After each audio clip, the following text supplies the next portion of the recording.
Welcome to Our Girl Relationships. We talk about the problems people face in their day to day lives. Let's start with the video. Rosalind and I, to put it lightly, never had a good married life. We met when we were both 21 at our master's program. Being new to the city where our university was, we both became each other's company, and initially it was nice, but ever since the beginning of everything between us, everything was clouded with lies. It was horrible. Sometimes I still find myself sitting and thinking about this situation even after it happened so long ago, and I can't help but question myself that with so many lies, was our relationship even true? Was she even true? Well, after questioning everything myself, I often wonder if any of this will ever be answered. So, like I mentioned, Rosalind and I met at our master's program. We gave each other company, and one thing led to another. Being two single individuals in their early 20s, we both found ourselves being attracted to each other. Nothing wrong with that, right? Wrong, because these things are only fun when both of them are single, not just one. And well, I think it is needless to say that I fell for her stupid lie, and that too was the first one from the many lies she was going to tell me. Well, now, not being aware of her lies, we start to date, and right after about a year of it all, Rosalind sits me down one day and tells me she's pregnant. Now, hearing this news might give out a mixed reaction among all of you, and it did for me as well, because for the first couple of minutes, I found myself questioning all the precautions we took. But well, mistakes happen, and I've already always wanted to have kids, so I just went with the flow. It was all still good then. I mean, I paid for all of the expenses, and Rosalind seemed very happy. She soon gave birth to my first daughter, and our bond had just gotten stronger. So I did what I thought was the right next step. I decided to ask her to marry me since by that point we had finished our master's program and both were earning pretty well. She accepted my proposal and we had our wedding. Right after our wedding, I mean, it was about a year after she had given birth to my daughter, Rosalind fell pregnant again. And this time I had absolutely no suspicions because, of course, we're married. We've been missing protection once in a while, and who else would knock her up? Well, once again, I take full responsibility for her pregnancy only to find out about all her disgusting lies later down the line. And not just the lies, because that is sort of the least of my concerns here. It's just her horrible behavior, her ability to lie so much, and her ability to use her emotions like a mask that she can just put on and take off once in a while. I only found out about it all after the birth of our son. It was horrible. From the get go, it was like she just wanted to be out and engaged in her work. She wants to excel in her work, she'd tell me, and it didn't take too long until she sat me down and told me that she had gotten an amazing promotion and was wondering if I could be a stay at home dad for the kids. Honestly, everything she said at that time perfectly made sense. She was earning triple what I was, but who knew? This was all part of a horrible trap she made because within a year of me being fed up with her never being home and never giving me enough money for the kids, I sat down and handed the divorce papers. I still remember very vividly how she was buzzing, full of pride, as she told me all about her affair. I was informed to evict the house from there. And since it had been only a year that I had been a stay at home dad, I had no leg to stand on, and definitely no savings because most of them had been exhausted from looking after the kids. Well, I was at a low phase from there on. I knew my kids weren't mine because she told me about it all the moment I was handed the divorce papers. Now, with no money to fight for child support, with the already rigid laws, I found myself at a very low point in my life for the next couple of years as I struggled to make ends meet. for my children. Yes, I still call them mine because they don't have anyone else except me, at least not their mom. So it's been about 9 years since all of that happened. Currently, I'm at a very good place in my life after making some smart career choices. I currently live with my children and my wife, Anna. Life has been good and everything, but that's not the end of it all, Because if it was, I wouldn't be here. Well, it's a random day at work and my phone starts to buzz with calls from this unknown number. I just pick up without thinking about anything because I often get calls from old friends, clients, since I've had this number for a really long time. Now, as soon as I pick the call up, right by the tone of the hello, I can tell it's Rosalind. It almost feels like my heart has dropped into my stomach because, mind you all, it's been a whopping 9 years since we last spoke. Questions immediately start raising in my mind, and I ask her the same. Why are you calling me? I asked, and her response was to start trying to pursue me, to meet her, to catch up. Well, obviously, I'm not going to fall for that, and I just tell her to put it straight to me. So she does. She goes on a 15-minute tangent about her sad life, how her ex, who she had left me for, left her and she has nowhere to go because she has no savings. I knew where this was going, and even before I got the opportunity, she asked me if I could help her out with some cash. I immediately said no and reminded her everything she's ever put me and my children to. Surprisingly, she heard everything.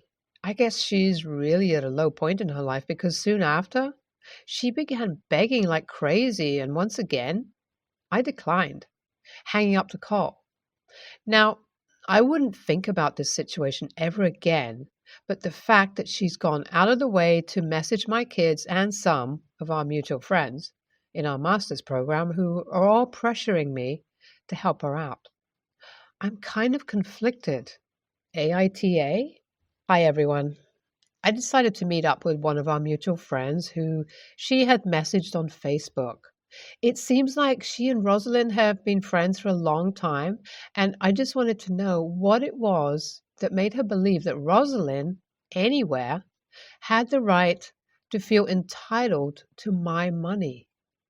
On top of that, Anna too has jumped on the bandwagon of having Rosalind to meet the kids, and I don't know where all of this is coming from. I will be talking to her, likely showing her this post after she comes back from her work. Stay tuned for the updates. I met up with Maya, the mutual friend, and boy, was the story Rosalind spread about me a mess. Apparently, ever since we broke up, Rosalind claimed that I had been cheating and left home with the kids to live with the affair partner.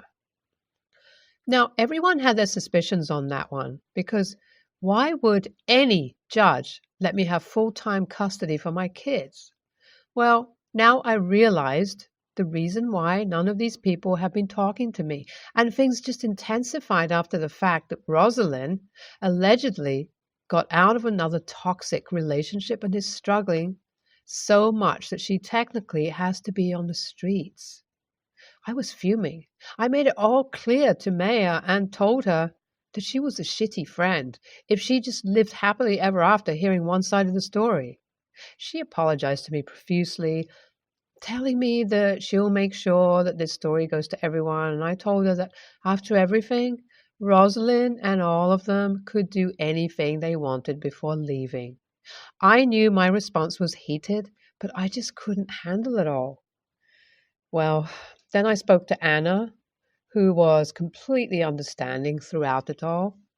I showed her this post, and after speaking for a while, she began tearing up and confessed to me that the reason she had been insisting on making the kids talk to Rosalind was because they had been blaming it all on her. I felt horrible, both for Anna and my kids, because I know for a fact that Anna has been nothing but an amazing maternal figure to the kids, and the kids love her dearly, too. I just knew it was time for a firm family discussion. It's been a couple of months since I last updated. My children and both Anna and I are in family and individual therapy currently, and it's helped a lot to communicate and express our emotions about this situation. Rosalind truly impacted our family, especially my children, by trying to manipulate them, by promising them to get back in their life if they convinced me to help her. This was a heartbreaking discovery, but the therapy sessions helped all four of us understand that all we want from each other is boundaryless love, and we're currently working on it.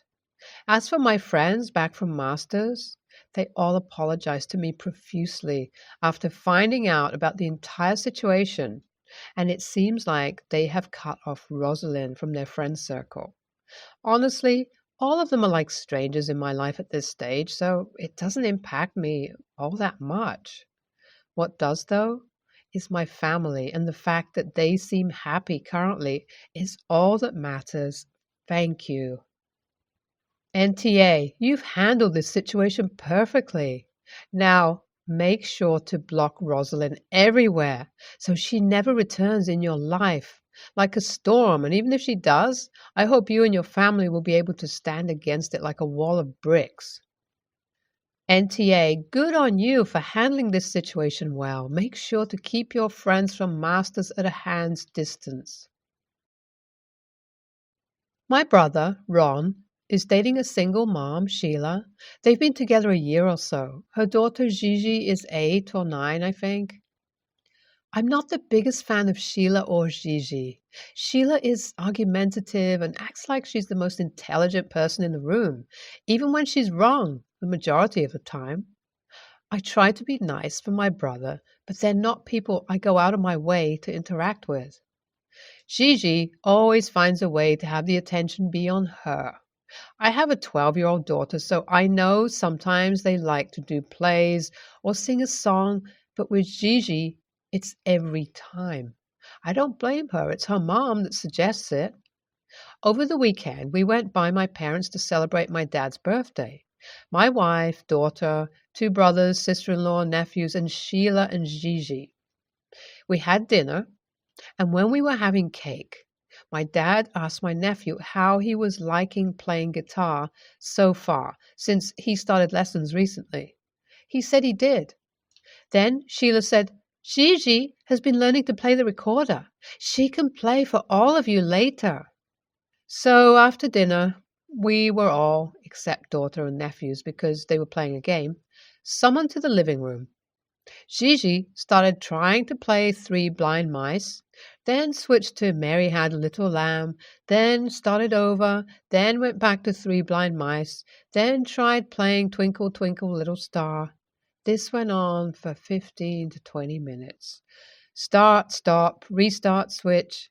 Then her stopping to talk for a while. I felt like I was going to be there forever. I excused myself to go check on the kids. Then I stayed downstairs with them. My wife found me a while later and asked if I was hiding. I said something like that. Later, I was outside having a cigarette, and Ron came out and confronted me. He asked why I left when Gigi was trying to do a concert for us. I said I went to check on the kids and got distracted down there. He said, BS. You couldn't sit for 10 minutes and listen to a little girl play a song. I said, more like 20 minutes, and she wasn't playing. If she's going to do a performance, she should learn to play the song first. Sheila shouldn't put her on the spot like that if she's not ready. But I'm not going to sit and listen to someone stop and start over and over. He said, she's a kid, and I need to grow up instead of acting like an inconsiderate ass, and went inside. We've never made the whole family sit and watch, listen to my daughter play, or sing whatever, and neither has my other brother with my nephews. It's annoying that this happens at every get-together. Christmas, Thanksgiving, birthdays. It's a poem or a song or a story or something. I talked to my wife later that night, and she said it was rude for me to just leave. She understood that Sheila and Gigi annoy me, but I need to learn to suck it up. AITA for leaving instead of sitting and listening to her concert? NTA, even if the kid had been performance ready, it's unfair to hold all the adults hostage for more than 5 to 10 minutes of that stuff. Gigi's mom is using the kid like she's a performing monkey. Ugh. And poor Gigi is going to grow up thinking people want her to perform for them. And at some point, she's going to get a really ugly reality check. Ideally, someone in that group would be able to break into the performance with a genuine, "That's great! Let's hear it for Gigi. She's earned a piggyback ride," or ice cream or whatever, and gracefully bring the concert to a close. I can't muster that kind of convincing emotion, but I admire those who can. NTA, I'm pretty sure I would have done the same or worse, like taken out my phone and zoned out. In your situation, it's cool to encourage kids to try things and perform, but there's a limit. After 20 minutes, if it's not my kid, and if the kid in question doesn't know what they're doing, subjective, but IMO, stopping and restarting multiple times qualifies. That limit has been passed. If it's my kid, I'll listen however long. So I get where your brother and Sheila are coming from, but I'm not going to throw a fit if other people don't. And if it's a reoccurring event, then definitely NTA. NTA, you are not obliged to care about someone else's kid's shitty talents. I have a friend who keeps sending me vids and pics of his kids doing the most mundane things. And I always feel like my time has been wasted.